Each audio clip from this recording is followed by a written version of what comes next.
آرزو کردم، گفتم ای کاش بتونم یه کافه بامزه‌ای داشته باشم که دوستان بیان، بعد بالاش کارگاه هم باشه. تو مسیر برگشت جاده یه دونه از این علامت‌ها بود که نمیدونم پیچ خطرناک و اینا، یهو اینو نشون دادم بهش، گفتم مثلا اینو من بگیرم کاستوم کنم باهاش یه کار دیگه کنم. الان پارسال بود آخرای سال کلافه شده بودم از حجم کار زیاد. بعد که یه گوشه تنها بودم گفتم شهاب تو الان تو آرزوت داری زندگی میکنی، حق نداری غر بزنی، خودت خواسته بودی اینو 10 سال پیش، مگه غیر اینه؟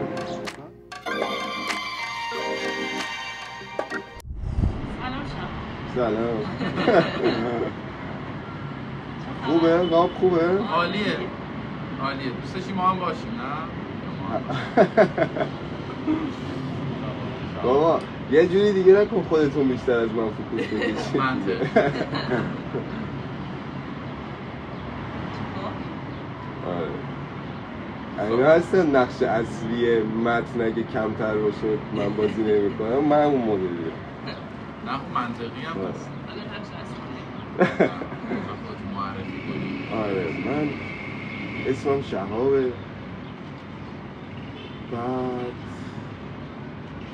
میگن که یعنی بقیه میگن که کارهای هنری انجام میدم و اینا، فکر کنم هم انجام میدم، نمیخوام بگم شکست نفسی و این داستان ها، علاقمه، یعنی کاری بلد نیستم بجز این کار و دوست دارم آزمون خطا کنم. من از اون مدلیام که اگر یه لباسی توی کمدم باشه که به هم نیاد نگرش میدارم تا 2 سال بعد یه کاری بکنم که اون لباسو به هم بیاد. چون داریم توی این خاک زندگی میکنیم نمیدونم 2 سال بعد چی کارم، ولی فعلا که هنرمندم بیایید این اپیزود رو با هم همراه باشیم. چند بار اون هدفی که داشتی مجبور شدی اون لابلاش خیلی کار دیگه انجام بدی و از هدف هی دورتر شدی، ولی خب داشتی هنوز هدف. آره من احساس میکنم دورتر شدنه نیست، انگار این کل نمیدونم کائنات داره باهات یه کاری میکنه که برای اون جریانی که میخوای آماده شی، انگار میخواد مطمئن بشه که میخوای. میدونی چی میگم؟ مثال میزنم، مثلا دوران سربازی همه فکر میکنن که آره من مثلا با فوق لیسانس رفتم سربازی درجه بالا، الان فرش قرمز برام پهنه که آقای فلانی تشریف بیار اینجا برامون امضا کن تصمیم بگیر. مثلا رفتم گفتم عمران و معماری میخوندم، بعد همون لحظه دیدم بچهای عمران معماری دارن میرن، دیدم بیل دستشونه با فرقون، فهمیدم نه اصلا اون چیزی که فکر میکنم نیست، رد و برقم بعد یهو اتفاقی مثل این برده های دوران یونان باستان گفتن شماها برید اون قسمت. بعد رفتم 1 سال من برقکاری میکردم، بعد از برقکاری متنفر بودم. بعد که اینجا رو زدیم تو کافه، من یه برقکار آوردم یه روز یه لامپ برامون عوض کرد. یعنی اولش گفتم خب باید اوستاکار بریم، کاری بودش که بلد بودم، نمیدونم چرا اونو آوردیم، مثل این که روشان زنید. بعد گفت قابلتون نداره فلان، 1 تومن میشه. گفتم شت، طرف اومده یه لامپ عوض کرده 1 تومن، من خودم 1 سال این کار انجام دادم. شاید اون لحظه فکر میکردم که این کار عبث و بیهودهیه، ولی به قول تو انگار داشتم آماده میشدم برای اون چیزی که واقعا میخوام. و الان دیگه کاری که میکنم تو بی ربط در این جای ممکنم که هستم به این فکر میکنم که اینجا من باید چی رو بردارم که تو اون چیزایی که تو آینده میخوام به دردم بخوره. یعنی سعی میکنم اون سهم کوچیکم، اون نشونه ها رو بردارم و بگم کار من اینجا تموم شد. یه خورده این بچهای انتلکتی رو دیس نکنیم. یه خورده همینجوری خودم حرف بزنم. آره بابا. نمیدونم، از شما میپرسم، شما هفته به هفته، 10 روز به 10 روز، ماه به ماه احساس عوض شدن نمی کنید؟ اینکه نگرشتون عوض شده، ناخودآگاه بالغ‌تر شدید، ناخودآگاه دیدتون به دنیا عوض شده. ما خودمونو میریم پشت یه جمله‌ای که یه نفر توی زیست دوران خودش، مثلا آقا با کمال احترام یکی از بچه‌ها یه بار میگفت کیارستمی، بیضایی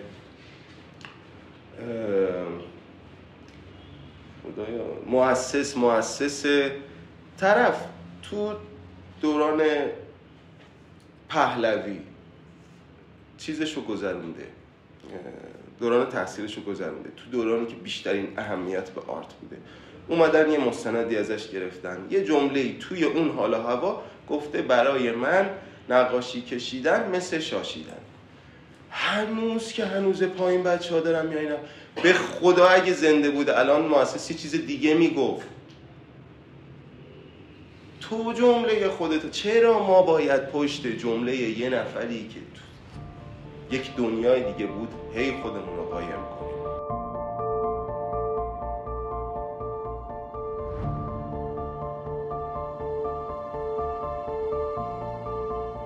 نظرت هنر لجبازی کردن نیست با یه آدم دیگه؟ یه جوری این شکلی من برداشت میکنم. آره. نه که صرف باید من به خاطر این ازم پرسید چرا نقاشی نمی‌کنی واسه این جوریام که من هیچ پایه اصولی ندارم. من نمیتونم مثلا بیام کانسپت بدیم و انتظار داشته باشی با همه پیش برم. میدونی؟ آخه دانیال، اونی که داری میگی کانسپت هم نداره از درون تو داره میاد بیرون و بارها شده اصلا یه چیز مزخرفی که مود لحظم بود کشیدم، یه نفر اومده دیده گفته به من حس خفگی میده. اون آدم نسبت به زیست خودش اون رو برداشت میکنه و همون بسه. میدونی چی میگم؟ از اون طرف تو که تو ذهنت نیست بره توی حراج لندن فروش بره، 2 نفرم بیان ارتباط بگیرم با اون بسه، یعنی کارشو کرده. یه وسطای صحبت یه نکته‌ای که تو ذهنم اومده بود، آره اتفاقا چقدر خوبه که اینو داری میگی که لجبازیه. میدونی چرا؟ برای همین توی اون موزیک رپ که یه خورده اینجوری طرف با چی میگن فوش اون دیسشو میده، دیدی چقدر به دل میشینه رپایی که مثلا دیس بکی وای آره فلانی دیس اونو داده. اصلا موزیکای دیس رپ خیلی ترندتر میشه تا مثلا موزیک لاو و اینا. آره دقیقاً داری درست میگی، ولی خب ما چون هنرمندیم مجبوریم احترام بذاریم.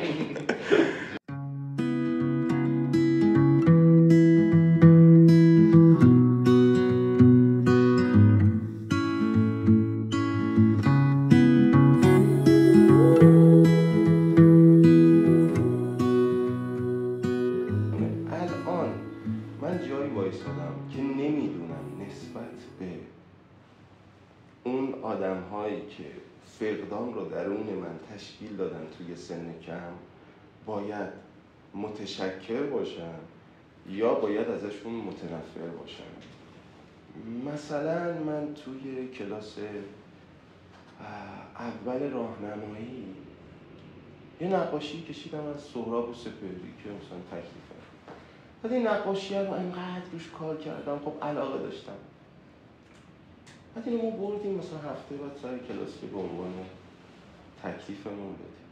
بعد معلممون یهو اومد نقاشی رو دید و انقدر مثل اینکه خوب بود، اون موقع مد بودیم خودکار می‌ذاشتن لای انگشت فشار میدادن که مثلا تنبیه کنن. این خودکار رو گذاشت فشار میداد، میگفت اینو خودت انجام ندادی، بگو کی انجام داد. و من اولش هی تا این درده انقدر بهم فشار نمی‌آورد میگفتم آقای فلانی فامیلش هم یادم، آقای فلانی من خودم انجام دادم اینو دیگه. دیدم این انگشت داره میشکنه، گفتم خواهرم، من اصلا خواهر ندارم. و ول کرد گفت دیدی، گفتم برو سر جات بشی. من نمیدونم الان باید از اون معلمه تشکر کنم که مثلا یک انگیزه‌ای درون من ایجاد کردی که این کارا رو اینقدر ادامه بدم که به امثال تو ثابت کنم که من میتونم اونو، یا مثلا بگم وای این درون من یک، میدونی انگار همین این گفتم رو شهودم عمل میکنم. اگر یکی دست و پاهم بزنه بعضی وقتا کمک نمیکنم، شاید من باید اون معلمه باشم برای اون آدمه، میدونی؟ شاید اون آدم اون دیده رو داشته، نمیدونم مخصوصا این کارو کرده هرچی، ولی الان بعضی وقتا مثلا تنبیه هایی که بابام انجام میداد زنگ میزنم یهو یادم میاد ازش تشکر میکنم، میگم مرسی که اونجا مثلا زدی تو سرم. بعد تعجب میکنه میگه چرا چه تفرا، میگم نه من دارم اینجا یه سری چیزا رو میبینم که اون موقع انگار به موقع همزمان بکشم یا آره بکش جواب بده بودم. شب خوبی دارم یه سری بچه ها میاد اینجا تو کارگاه با حالا همکاری میکنن کنم بعضی وقتا کسایی که حالا جوون دارن چیزی هم یاد میکنن. بیشتر تمرکز چیه؟ یعنی دوست داری چی بهشون بدی؟ و ارتباط معمولا باشون چجوریه؟ بازم برمیگرده به اون، بیشتر تلاش میکنم اون تابوه رو توی ذهنشون بشکنم. مثلا ترم 1-2 دانشجو نقاشی هم توی ذهنشون اجرای یک گالری خیلی چیز بزرگیه، یعنی سعی میکنم همون اول اون قبه رو تو ذهنشون بشکنم که نمیدونم کار درست میکنم یا غلط، اینو میتونن کامنت کنن توی سابسکرایب میگن، اونم باید انجام بدن.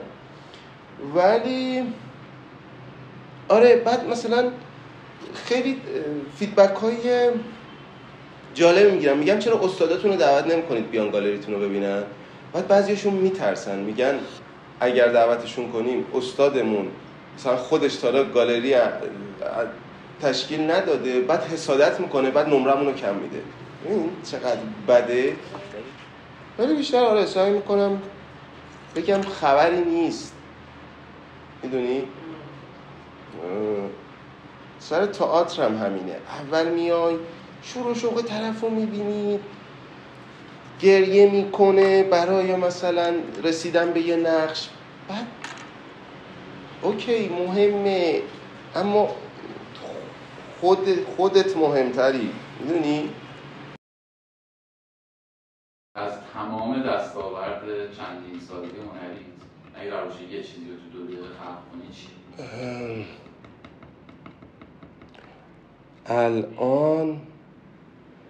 الان این روزا همین در لحظه یک چیزی توی ذهنم هست که خیلی دوست دارم خلق کنم. شاید یه چیز خیلی مزخرفی باشه ازش متنفر بشم، شاید تبدیل به شاهکاری بشه، ولی بیسش رو میتونم الان انجام بدم و کاملش بکنم.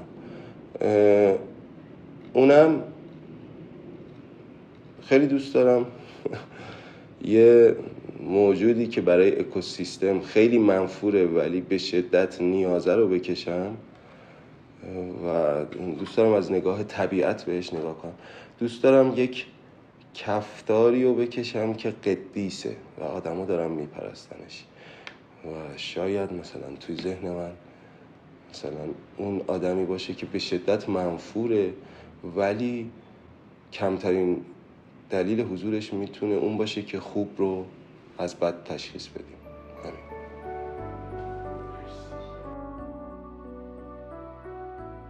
از چیه شهاب میترسی؟ فکر میکنم از اون لحظه میترسم که شهامت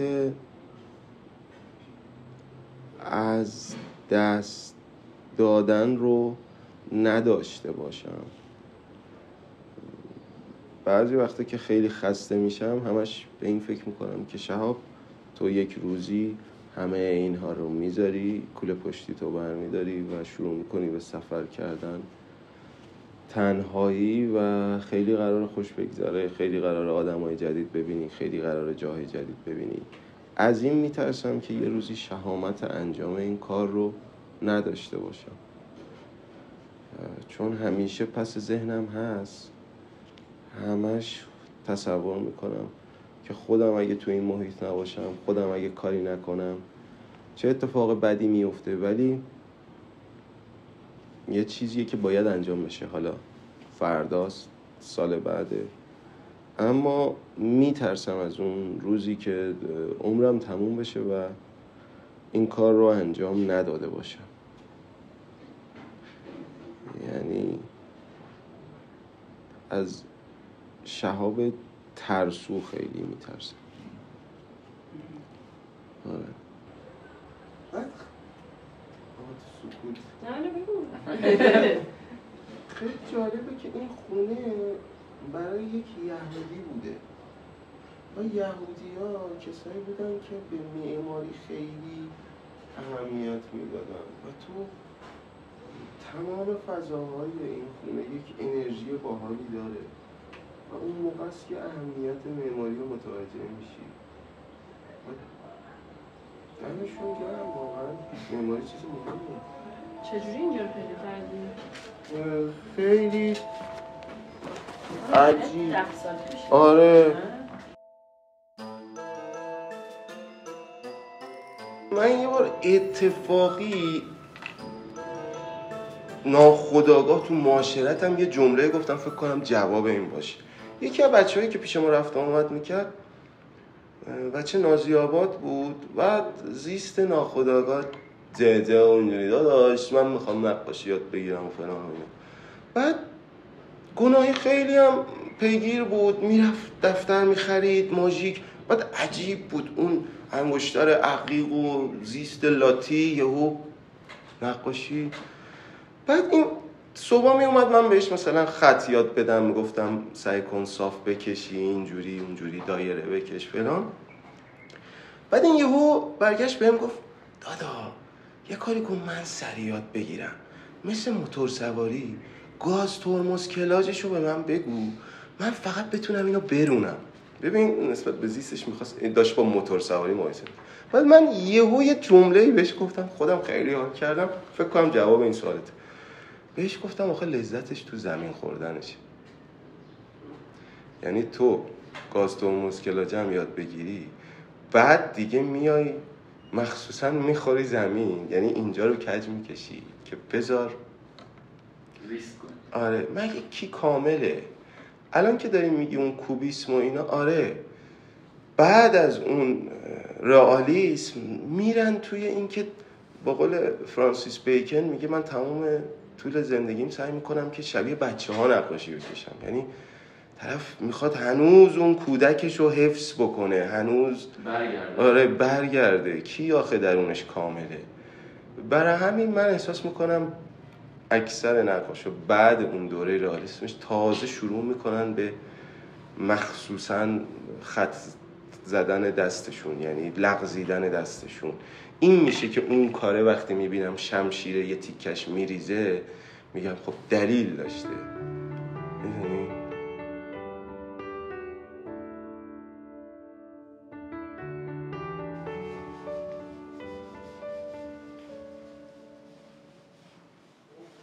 بکشم میگن خیلی پرنده عاشق پیشه ایه که زمان مرگ خودش نمیدونم میره اولین جایی که عشقش رو دید آواز قو سر میگیره تو پرنده. بعد روی اون کارت پیک هفته دل باشه او، بعد از این طرف یک موضوعی که اصلا کاملا هفته پیک همه داره بشه هفته پیک. خیلی باحاله دو طرفه میشه رنگ رو بزنیم. آره بهش رنگ داشته باشه. من میگم اینو بذاریم تو کافه یه روزایی هفته دل باشه، یه روزایی هفته پیک. چقدر عاشق پیشه‌ای؟ کم، فکر کنم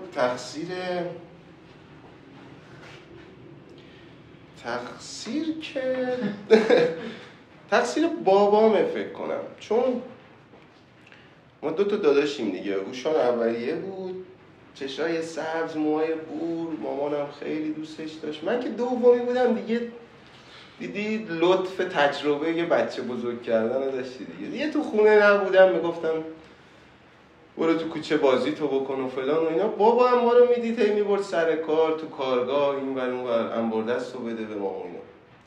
بعد بعضی وقتا الان مثلا نشستن بچه ها رو میبینم ذوق یک رابطه عاشقانه رو دارن، خیلی بهشون غبطه میخورم. یعنی حسادت نه، شاید هم حسادت نمیدونم، ولی پیش خودم میگم چرا من از ته دل این مدلی علاقه من نیستم به یک نفر، نمیتونم باشم. اصلا هم بعضی وقتا ذوق اوشان رو میبینم، اونم خوبه ها، یعنی ما یعنی اون ایموشنال بودن اون کامل میکنه من رو کنار هم دیگه، ولی غبطه میخورم، میگم چرا.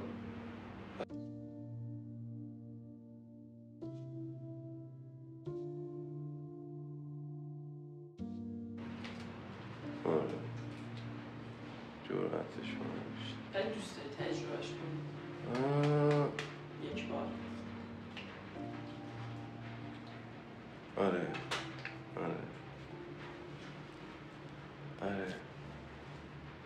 یه نفر نه دستمزد مالی نه هر چیزی، اصلا ببینم اعتماد 100% به منه، میگه هر کاری میخوای بکن، من قبولت دارم، من 100م 1000م میذارم.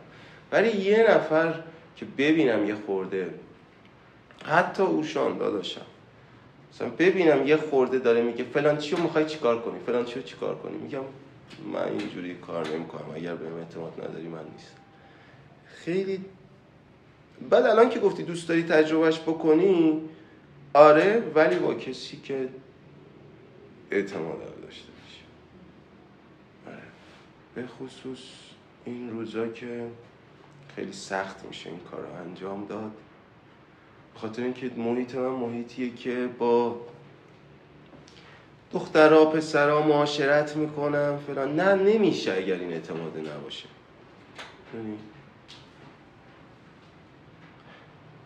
ولی یه چیز جالب میگم که اتفاقا براشون عجیبه، میگن که خب تو چه جوری اعتماد داری ما با دوستای پسرمون میریم بیرون و فلان و اینا. و یه چیزی میگم خیلی بامزه است، یا خورده شاید گندگوزی هم باشه، ولی بهشون میگم که تو میتونی به من خیانت بکنی ولی به من نگی، ولی من خودم متوجه میشم. یعنی تو کار خودتو بکن، من اگر اعتماد دارم، ولی اگر کاری بکنی بدون که بهم بگی من متوجه میشم. چرا خانم‌ها اینو متوجه نمیشن اگر ما بخوایم کاری بکنیم؟ آره، چرا متوجه میشن بدون که بگن. من دیدم که یعنی بیشتر وقت دیدم که متوجه میشن، من خودم متوجه شدم.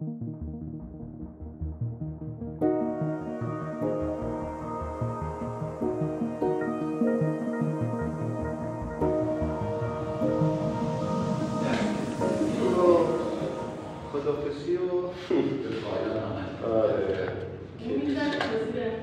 آره این پرفوم کار پریا بلدیه، بچه شیرازه، خیلی آرتیست خفنیه. و ماجرای این میز آرزوها اینه که یه کبریتی داره، تو اینو روشن میکنی، یعنی پرفومیه که خود پریا برام تعریفش کرده. بعد روشن کردی یه چند دقیقه وای میستی اشکای این شمع بریزه و بعد آرزویی که تو ذهنت رو قرار تو دلت باشه، ولی من بلند آرزو میکنم که جذاب باشه. راجع به دوست داشتن واقعی بود که دوست داشتم اصلا این سوال ازم پرسیده شه که شهاب تو عشق رو در چه می‌بینی؟ کجا عشق واقعی رو دیدی؟ و تا اینجایی که من زندگی کردم یک تصویری توی ذهنمه که از این تصویرها یکی هیچ وقت از بین نمیره. من یادمه که مادرم درگیر مریضی بود، درگیر سرطان بود و خیلی شرایط بدی داشت و دکترها گفته بودن که ایشون متاستاز کرده و کل بدنش درگیر و کاری از همون بر نمیاد، ببریدش خونه و 2-3 تا پمپ درد، امیدوارم هیچ وقت با این اکسسوری آشنا نشید، یه 2 تا پمپیه که توش درصد زیادی از مورفین رو توی شاهرگت میزنن که مورفین وارد بدن بشه و انقدر آروم بشی که هیچ دردی حس نکنی. چون تجربهش نکردم، مثل اینکه خیلی درد داره، چون یادم با اون پمپ‌های درد که واسه باز درد کشیدن مادرم رو میدید. بعد این پمپ درد که زیاد بشه بیش از حد که مورفین وارد بدن بشه، تو وارد انگار یک شیدایی میشی، وارد یک خلسه میشی، انگار شروع میکنی به هزیون گفتن.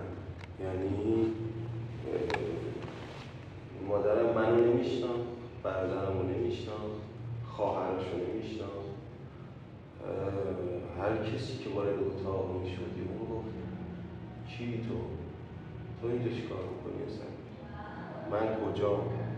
یه جورایی کلا گم کرده بود خودشو، نمیدونم توی چه فضایی.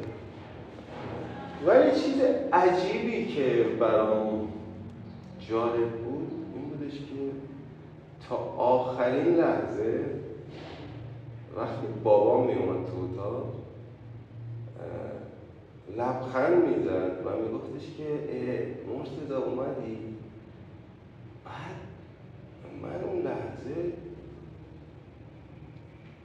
پیش خودم میگفتم بابام چی کار کرده که میتونه حریف 100 cc مورفین بشه و تا آخرین لحظه زندگی همسرش یادش بمونه، خواهرش و بچه‌هاش رو یادش نیست، ولی بابامو یادشه. بعد که حالا مامانم فوت میکنه، تموم میشه، یه شب بابام تنها بودم و اون سواله تو ذهنم ایجاد شد. گفتم آقا من یه سوالی از شما دارم، شما میشه به هم یاد بدی که چه کار کردی که یه نفر اینقدر بهت علاقه داشته باشه که تا آخرین لحظه یادش بمونه تو رو؟ چی کار کردی که یه نفر اینقدر دوست داشته باشه؟ بعد بابام یه لبخندی میزد، لبخند تلخی بود، انگار تو ذهنش یک سری چیزها داشت یادش میومد و چیزی نگفت، گفت خودت متوجه میشی.